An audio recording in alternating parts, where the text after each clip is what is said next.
Perkenalkan, nama saya Salviana Sistri Lintisau dengan NPM 33210039. Di sini saya akan menjelaskan materi tentang taksonomi tumbuhan. Yang pertama, pengertian taksonomi. Secara etimologi, taksonomi berasal dari bahasa Yunani. Takson artinya unit atau kelompok dan nomos artinya hukum. Jadi, taksonomi adalah hukum atau aturan yang digunakan untuk menempatkan suatu makhluk hidup pada takson tertentu. Yang kedua, asas-asas taksonomi dibagi menjadi 3. Yang pertama, pencirian, klasifikasi, dan penamaan. Yang ketiga, hubungan taksonomi dengan bidang lain. Seorang ahli taksonomi harus mempunyai pengetahuan tentang morfologi, embriologi, anatomi, sitogenetik, dan ilmu jenis lainnya. Cabang ilmu ini merupakan dasar dari botani, tapi di lain pihak, perkembangannya sangat bergantung pada kemajuan cabang-cabang botani lainnya. Yang keempat, aturan penulisan nama ilmiah. Yang pertama, nama umum. Dalam botani, pemberian nama yang dimaksud bukanlah nama daerah atau nama umum yang biasa sehari-hari diberikan orang yang hidup di sekitar tempat tumbuhan itu tumbuh. Yang kedua, nama ilmiah. Nama ilmiah adalah nama-nama dalam bahasa yang diperlakukan sebagai bahasa Latin tanpa memperhatikan dari bahasa mana asalnya kata yang digunakan untuk nama tadi. Yang kedua, peraturan tata nama secara formal dimuat pada Kode Internasional Tata Nama Tumbuhan. Yang keempat, komposisi nama ilmiah. Nama ilmiah suatu jenis merupakan penggabungan 3 hal. Yang pertama, genus atau marga. Yang kedua, spesies epithet penunjuk jenis. Yang ketiga, author atau penemu atau penulis. Yang kelima, identifikasi dan klasifikasi tumbuhan ke dalam tingkat takson.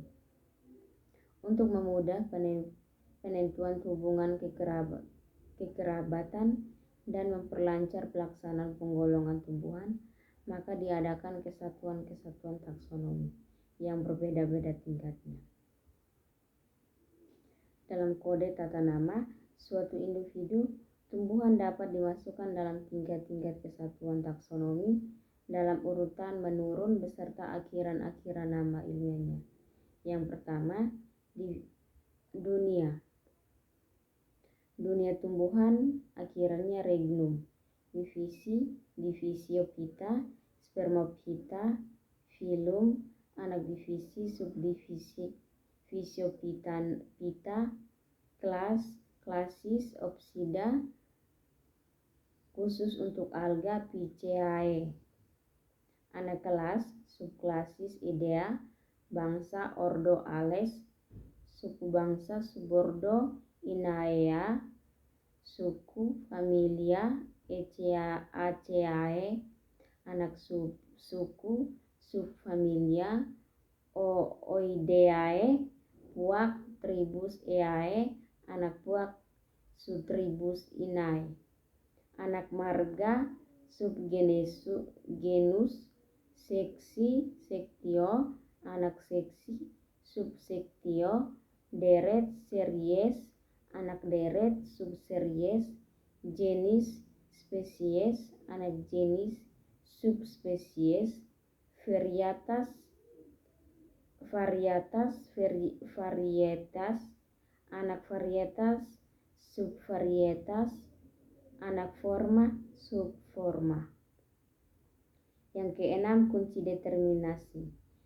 Determinasi yaitu membandingkan suatu tumbuhan dengan satu tumbuhan lainnya yang sudah dikenal sebelum dicocokkan atau dipersamakan. Karena di dunia tidak ada dua benda yang identik atau persis sama, maka istilah determinasi determin menentukan, memastikan dianggap lebih tepat daripada istilah identifikasi.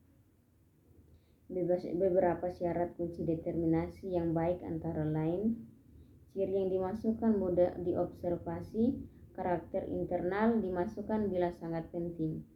Yang kedua, menggunakan karakter positif dan mencakup seluruh variasi dalam grupnya. Yang ketiga, deskripsi karakter dengan istilah umum yang dimengerti orang. Yang keempat, menggunakan kalimat sesingkat mungkin, hindari deskripsi dalam kunci. Yang kelima, mencantumkan nomor koplet mulai dari ciri umum ke khusus bawah ke atas.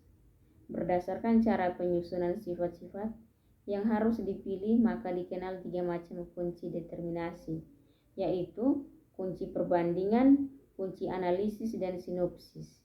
Kunci analisis merupakan kunci yang paling umum digunakan dalam pustaka. Kunci ini sering juga disebut kunci dikotomi sebab terdiri atas sederetan bait atau kuplet. Setiap bait terdiri atas 2 atau ada kalanya beberapa baris yang disebut penuntun dan berisi ciri-ciri yang bertentangan satu sama lain.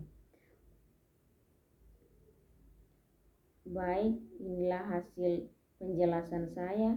Sekian dan terima kasih.